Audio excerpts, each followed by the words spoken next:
के करे ऊंचाही बेदिया ता बेदिया पे दीप जले हो। रामा के करे ऊंचाही माथ तिलक भल सोहाई हो। अरे के कर ऊंचाही माथ तिलक भल सोहाई हो।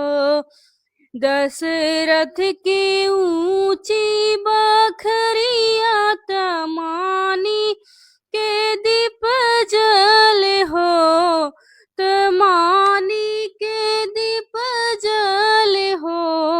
अरे रामा के ऊंचाही माथ तिलक भल सोहाई हो। अरे रामा के ऊंचाही माथ तिलक भल सोहाई हो।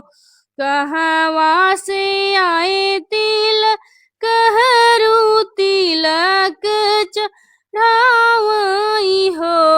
अरे के कर अजूरी भराला त मंगल गीत गूजे हो। रामा के कर अजूरी भराला त मंगल गीत गूंजेला।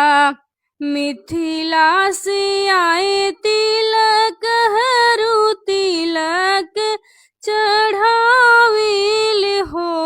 अरे रामा के अजूरी भराला तिलक मंगल गीत गूंजे हो। अरे रामा के अजूरी भराला त मंगल गीत गूंजे हो। आंगने में बैठे राजा जनक त अंगना निहारे हो। अरे ये दशरथ के अंगना जे छोट बाटे निक नाही लागेला हो। अरे दशरथ के अंगना जे छोट बाटे निक नाही लागेले हो। इतनी बचन सुने राजा दशरथ जनक जी से बोले ले हो।